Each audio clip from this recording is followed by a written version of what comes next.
Hey, welcome back in my new animated video. Dear student, आप सभी जानते हैं कि हमारे इस अध्याय में हमें ट्रांसपोर्टेशन ऑफ एनिमल के बारे में जानना है।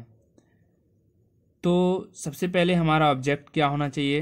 Eight the end of this lesson you will be able to list of the component of blood. कौन कौन से कंपोनेंट होते हैं ब्लड के, describe the different type of blood vessels, explain the structure of heart यानी कि heart के बारे में जान जाएंगे, और describe the functioning of heart, heart के फंक्शन के बारे में, define heart beat and heart rate, इसके बारे में भी जान जाएंगे। Understanding the function of excretory system. आप जानते हैं कि जब भी आप रेस लगाते हैं, आप दौड़ते हैं, दौड़ते हुए जब आप गिर जाते हैं तो आपको बहुत ही ज़्यादा अचंभित होना पड़ता है कि आपकी बॉडी से रेड कलर का एक फ्लड निकलना स्टार्ट कर देता है, जिसे आप ब्लड कहते हैं। इसके जो कंपोनेंट होते हैं वो प्लाज्मा, आरबीसी, डब्ल्यूबीसी और प्लेटलेट होते हैं। आपके सामने ये आर्टरीज या वेन का स्ट्रक्चर दिखाया गया है। इसके अंदर blood consist of blood cells floating in the flood called plasma, यानी कि इसमें जहाँ पर ब्लड फ्लो करता है जिसकी हेल्प से उसे हम प्लाज्मा कहते हैं। इसमें 90% ऑफ वाटर होता है, 90% ऑफ वाटर होता है, ठीक है। तो बहुत बड़ी मात्रा इसमें पानी की होती है। हार्मोन्स होते हैं, प्रोटीन्स होते हैं, ग्लूकोज और कार्बन डाइऑक्साइड होते हैं। तो एक छोटी सी मात्रा में ये सब होते हैं। ब्लड सेल्स को आप पहले से ही जानते हैं, red blood cell, white blood cells and platelet, ठीक है। Dear student, red blood cell disc के आकार की होती है और राउंड शेप स्ट्रक्चर होती है। RBC transport oxygen to different part of the body. इसमें हीमोग्लोबिन होता है, जहाँ पर हीम और ग्लोबिन का कॉम्बिनेशन होता है। WBC produce antibody to fight the germ entering the body. अगर बॉडी में कोई भी माइक्रो ऑर्गेनिज्म एंटर करता है, डब्ल्यूबीसी को हम ल्यूकोसाइट कहते हैं। और बॉडी में जैसे ही कोई जर्म एंटर करेगा, ये उसे फिनिश कर देगा, ये इसे डिस्ट्रॉय कर देगा। Dear student, platelet facilitate the clotting of the blood. इसे हम थ्रोम्बोसाइट्स भी कहते हैं। प्लेटलेट को हम क्या कहते हैं? थ्रोम्बोसाइट। इसका जो वर्क है, यह क्या करता है, कुछ ऐसी प्रोटीन्स को क्रिएट करता है जो कहीं ना कहीं बॉडी को बाउंड अप करने में हेल्प करता है। ब्लड वेसल्स, आर्टरीज और वेंस। आप जब भी बीमार पड़ते हैं, आपके शरीर से ब्लड का सैंपल लिया जाता है, तो ये सैंपल आपके ब्लड वेसल से ही लिया जाएगा। Is there more of the one type of blood vessels? आप जानते हैं कौन कौन सी होती हैं? आर्टरीज, वेंस एंड कैपिलरीज, ठीक है।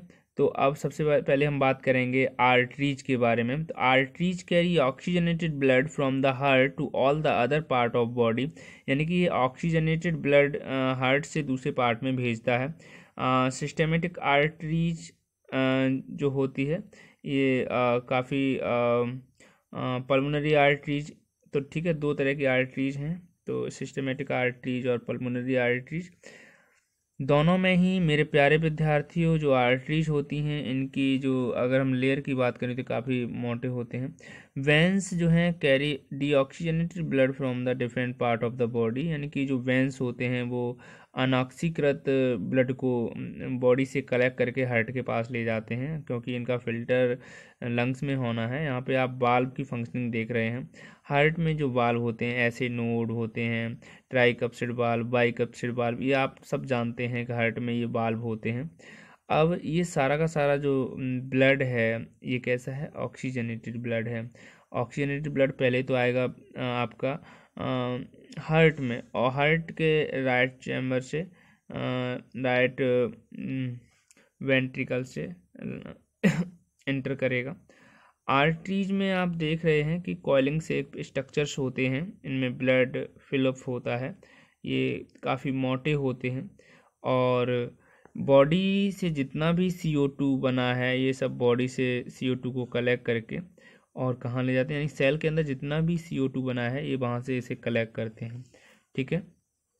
और जिससे आपका ब्लड डीऑक्सीजनेटेड हो जाता है। फिर इसको दोबारा से फ़िल्टर करने के लिए लंग्स में पहुंचा दिया जाता है। लंग्स में CO2 जो है बाहर निकल जाती है, ऑक्सीजन को आरबीसी दोबारा से कैप्चर करके बॉडी में पहुंचा देती है, और हार्ट इसे पंप करता रहता है। हार्ट एक फिस्ट के आकार का होता है। Heart is the muscular fist of the human body. It is responsible for pumping the blood different part of blood.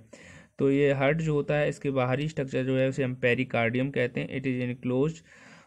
The heart is divided into 4 chamber, right atrium, left atrium, right ventricle, left ventricle. ये चारों ही chamber heart के काफ़ी उपयोगी होते हैं। Right atrium से blood आता है जो राइट वेंट्रिकल से होता हुआ निकल जाता है, लेफ्ट एट्रियम से ब्लड आता है वो लेफ्ट वेंट्रिकल से निकल जाता है। इसको डिवाइड करने के लिए बीच में एक मिड लाइन होती है जिसे हम सेप्टम कहते हैं। ये सेप्टम हार्ट को पूरी तरह से डिवाइड कर देता है। ये लीनियर डायग्राम जो कि फंक्शनिंग ऑफ हार्ट को दिखाता है। यहाँ पर राइट एट्रियम से लेफ्ट एट्रियम ब्लड का फंक्शनिंग दिखाई दे रहा है। प्यारे विद्यार्थियों, heart when the heart relax, the heart is filled with the blood. When it contract, the blood is pump out. तो हार्ट जब रिलैक्स होगा तो इसमें ब्लड आ जाएगा, और जब ये कॉन्ट्रैक्ट होगा तो ब्लड इससे पंप आउट हो जाएगा, यानी ब्लड इससे बाहर चला जाएगा। प्यारे विद्यार्थियों, one rhythmic relaxation and contraction of the heart is known as heart beat. यानी कि एक रिदमिक या तो रिलैक्सेशन और कॉन्ट्रैक्शन जो है हार्ट बीट कहलाता है। The number of heart beat is per minute is known as the heart rate. Per minute जो होने वाली हार्ट बीट है उसे हम हार्ट रेट कहते हैं, जो कि हमारे मोस्टली 70 से 80 टाइम पर मिनट होती है। एक मिनट में 70 से 80 बार हार्ट जो है धड़कता है। एक्सक्रीटरी सिस्टम इन ह्यूमंस के बारे में आप सभी समझ रहे हैं। प्यारे विद्यार्थियों, ये बहुत ही ज़रूरी है। जब भी आप एक्सरसाइज या वर्कआउट करने के बाद आते हैं तो आपकी बॉडी से स्वेट दिखाई देता है, पसीना निकलता है, और यह आपकी बॉडी में जो है एक तरह से जितने भी वेस्ट प्रोडक्ट हैं उन्हें बॉडी से बाहर निकालता है, और ये बहुत ज़रूरी भी है। अगर ऐसा नहीं होगा तो आपकी बॉडी में बहुत सारे कॉम्प्लिकेशंस देखने को मिलेंगे, है ना। तो अब मोस्टली इसमें जो फिल्टरिंग का काम करता है इसमें किडनी की बहुत बड़ी भूमिका है। The process of removal of waste is called excretion. Body में जो केमिकल बाहर निकाला जाता है उसे हम एक्सक्रीशन कहते हैं। Excretion take place through the lungs, skin, liver and kidney. ये सारे के सारे मिलके the lungs remove carbon dioxide from the body during exhalation. आप सभी जानते हैं the skin remove acid, water, salt, urea, uric acid from the body in the from the sweat, यानी पसीने से ये सारे के सारे बाहर निकल जाते हैं। The liver removal the chemical from the blood, it secrete a juice called bile which carried the waste from the liver into the intestine. तो आप ये जानते हैं किडनी का भी महत्वपूर्ण रोल है। यहाँ पर बीन शेप 2 किडनियाँ होती हैं। Kidney filter the blood and removal the waste as urine. तो ये आप जानते हैं। Thanks for watching this video. Thank you.